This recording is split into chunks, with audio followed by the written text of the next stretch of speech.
Bonjour à toi et bienvenue dans cette vidéo. Je suis heureux de te retrouver aujourd'hui pour parler du projet professionnel et de la lettre de motivation. Alors, c'est quoi un projet professionnel? C'est quoi une lettre de motivation? Quelle est la différence entre les deux? Je sais que très souvent, on a beaucoup du mal à comprendre la différence entre ces deux documents. Donc, dans cette vidéo, je vais te l'expliquer et bien sûr, donner l'exemple de la structure d'un projet professionnel. Tu comprendras au cours de la vidéo pourquoi j'ai choisi le projet professionnel et pas la lettre de motivation. En tout cas, si cela t'intéresse ou si tu attendais cette vidéo, n'hésite pas à t'abonner, laisser un like à la vidéo à la fin si elle te plaît et let's go. Alors, construire son projet professionnel ou sa lettre de motivation. Donc, je vous donne le guide pratique pour les étudiants et les jeunes professionnels. Alors, qu'est-ce qu'un projet professionnel d'abord? Alors, c'est une vision claire et structurée de ce que tu veux faire dans ta vie professionnelle à court, moyen et à long terme. Qu'est-ce qu'il contient ce projet professionnel? C'est un mélange de tes objectifs, donc de ce que tu veux atteindre, de tes motivations, donc finalement de pourquoi tu veux faire cela. Voilà, j'ai listé quelques exemples de motivation, de tes compétences, donc ce que tu sais déjà faire et plus important encore, ce que tu dois encore apprendre pour y arriver. Et c'est justement parce que tu vas encore apprendre des choses que en général tu postules à la formation à laquelle tu postules.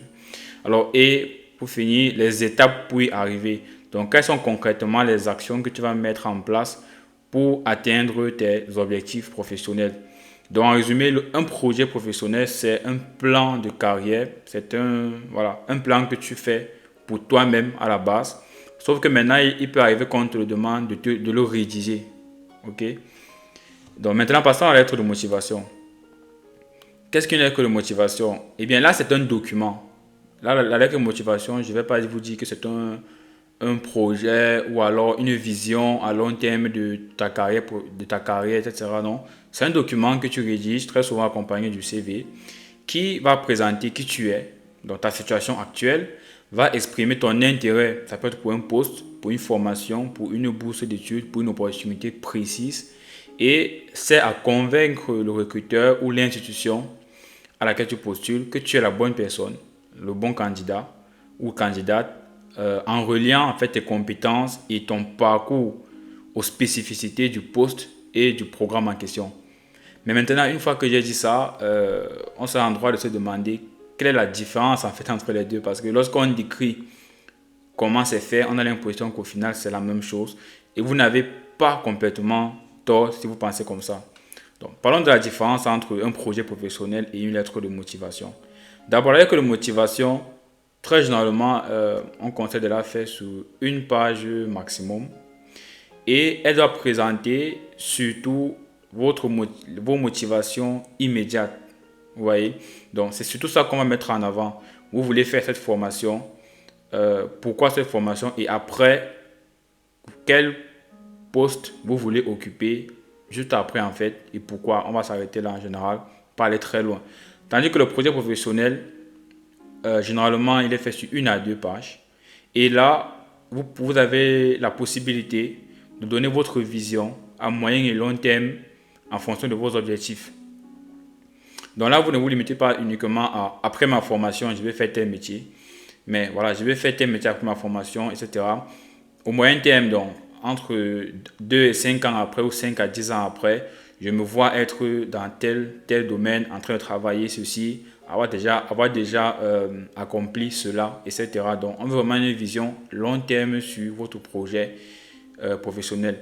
Sinon, globalement, à part que le projet professionnel est juste un peu plus détaillé, c'est les mêmes parties, c'est le même esprit qu'une lettre de motivation. Alors maintenant, je vais vous parler de la structure d'un projet professionnel. Je choisis le projet professionnel en fait parce que comme je vous l'ai dit, c'est juste une lettre de motivation un peu plus détaillée en insistant beaucoup plus sur le projet professionnel en soi. Quand je dis le projet professionnel en soi, je parle vraiment des objectifs professionnels. Donc les différentes parties d'un projet professionnel, il y a d'abord une introduction, ok, donc pour présenter votre identité et votre objectif global. Donc ça permet d'accrocher le lecteur.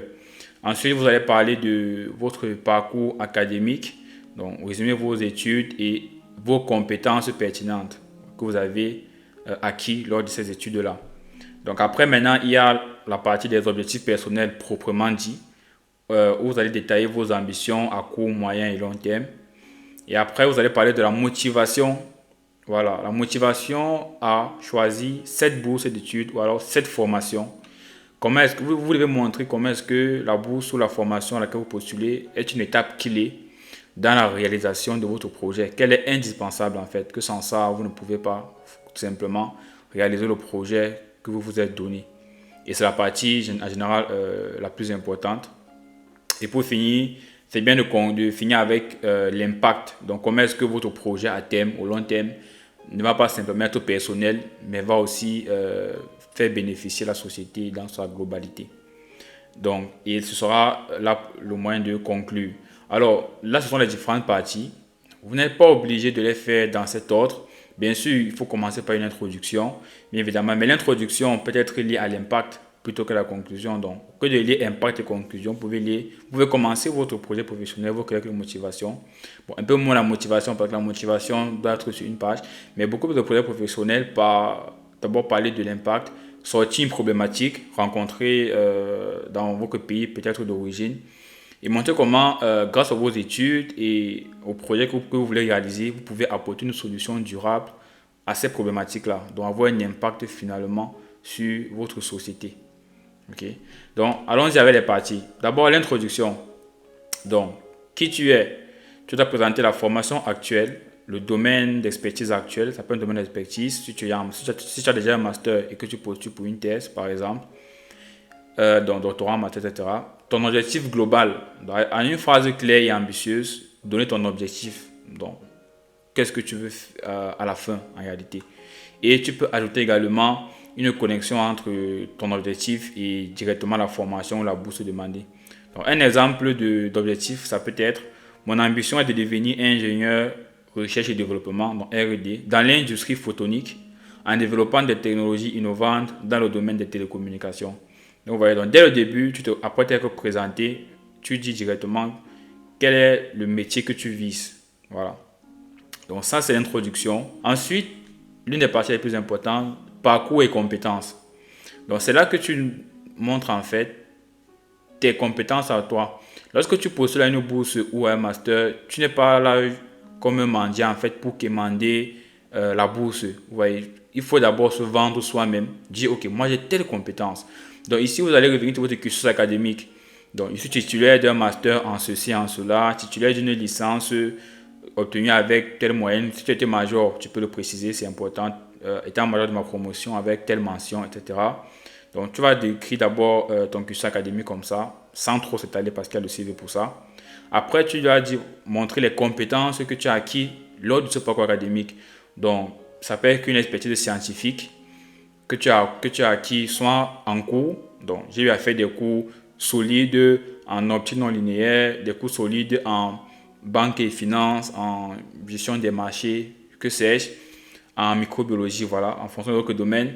Ou alors, vous pouvez avoir acquis ces expériences lors d'un stage. Donc, lors de mes études, j'ai effectué un stage qui portait sur telle thématique. Donc, travail sur ce stage m'a permis d'obtenir des compétences en ceci, en cela, en cela. Ça peut aussi être une méthodologie que vous maîtrisez. Par exemple, là, vous voyez l'image d'un chimiste. Donc, peut-être, il y a des techniques, des procédés en chimie pour séparer des solutions, pour faire ceci, pour faire cela. Peut-être vous avez appris ça lors de votre stage. C'est bien de mettre cela en avant. Et donc, vous pouvez ajouter à ça des soft skills, travail en équipe, communication, etc. Par exemple, si c'est pertinent, si vous avez eu à faire déjà un stage, vous pouvez dire également, faire ce stage m'a permis déjà de développer mes compétences en travail en équipe. Parce que là, tu dois une équipe, tu collabores avec ton superviseur et tout. Donc, tu as acquis des compétences en communication et en travail d'équipe. Donc, tu peux le préciser aussi. Donc, ici, il faut éviter de faire juste un simple listing des compétences, mais il faut vraiment montrer en quoi ces compétences sont liées à ton projet professionnel. Il faut qu'on voit une cohérence. On y reviendra tout à l'heure. Ensuite, les objectifs professionnels. Donc, à court terme, globalement, c'est pendant ta formation et juste après. Donc, par exemple, je vais terminer avec succès mon master. Si c'est pour une thèse que tu postules, je veux publier durant ma thèse. ou c'est pour un stage, je vais acquérir une expertise pointue dans tel domaine. Donc ça c'est un objectif professionnel vraiment à court terme. Moyen terme, ce sont les premiers postes stratégiques que tu vas voir.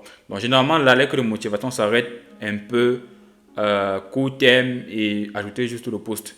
Donc moyen terme, maintenant 2 à 5 ans, je vais intégrer un centre R&D, je vais développer mon réseau professionnel, je vais gagner en autonomie, je vais gagner en expérience dans tel domaine, en acquérant telle compétence, etc. Tu détailles bien ça. Ensuite, maintenant, à long terme, tu peux dire, voilà, à long terme, je me vois chef de projet, je me vois un expert reconnu dans mon domaine, je veux contribuer au transfert technologique entre, par exemple, la recherche et l'industrie. Je veux fonder ma propre entreprise, je vais créer une association avec mon entreprise dans mon pays, je vais créer mon propre cabinet de conseil en investissement en finance. En fonction de votre domaine, vous voyez, voilà, vous vous projetez. Donc ici, le conseil, c'est de préciser le secteur dans lequel vous voulez travailler, aérospatial, télécom, santé, etc. Et le type d'organisation dans lequel vous souhaitez travailler. Une start-up, multinationale, centre de recherche. Et c'est là que vous pouvez donner des exemples. Ne pas juste se limiter à dire start-up et tout, mais montrer que vous avez fait des recherches sur l'offre à laquelle vous postulez. Parler des laboratoires dans la ville de votre université, parler voilà, des centres de recherche, parler des entreprises auxquelles vous pourriez faire ces stages-là. Donner même des thèmes, les objectifs à court terme, donner même les thèmes sur des stages sur lesquels vous voulez travailler ou le thème de la thèse sur laquelle vous voulez travailler, etc. On y reviendra dans les conseils à la fin. Alors, l'étape 4, aussi capitale, je vous l'ai dit au début, c'est de justifier pourquoi cette bourse, si c'est pour une bourse, ou alors pourquoi cette formation-ci, si c'est une formation. Donc, c'est l'élément décisif en fait. Ok, tu as ce projet et tout, mais pourquoi nous? Pourquoi cette offre? Alors, tu dois montrer ici pourquoi la formation est indispensable pour ton projet. Donc, premièrement, est-ce que cette formation a des compétences uniques qu'elle va te posséder, qu'elle va te fournir? Si oui, donne les compétences uniques que tu vas acquérir grâce à la formation.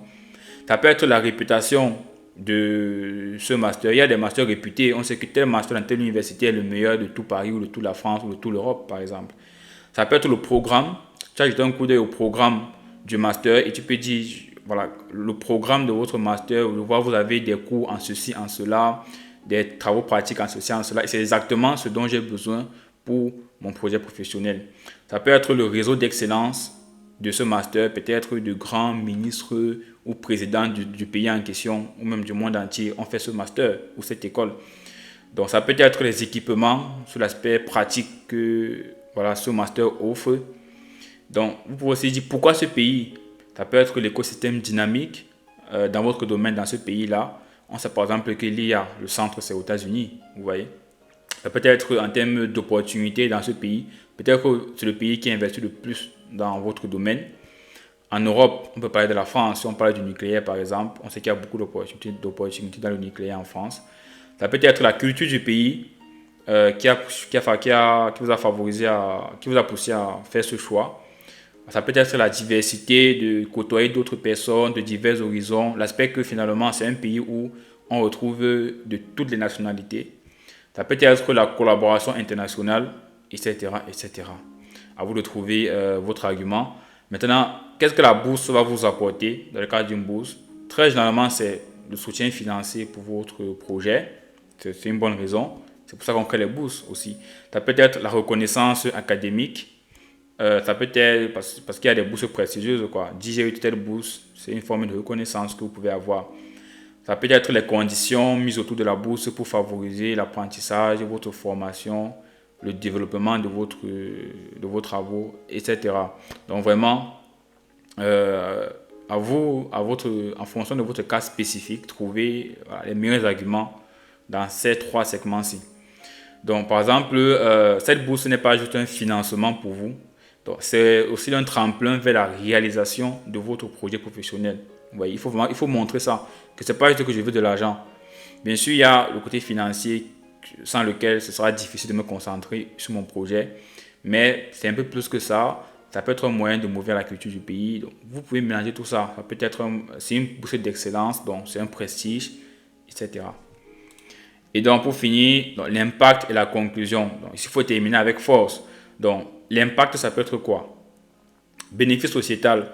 Donc, montrer comment, grâce à la bourse, à la formation à laquelle vous postulez, vous pouvez faire de l'innovation technologique, vous pouvez créer plutôt une entreprise qui va créer de l'emploi, vous pouvez faire un transfert de connaissances de la recherche à l'industrie, vous pouvez faire une coopération internationale entre votre pays d'origine et la France, ou le pays d'accueil, ce n'est pas forcément la France.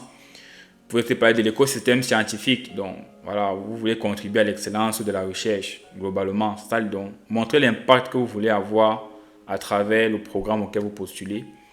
Et pour conclure, vous pouvez réaffirmer votre ambition, remercier le comité avec sincérité, voilà, exprimer votre enthousiasme et votre détermination. Donc voilà globalement les différentes parties d'un bon projet professionnel, optimisé pour une bourse d'études et pour une formation. Maintenant, pour finir, quelques conseils, pour finir rapidement.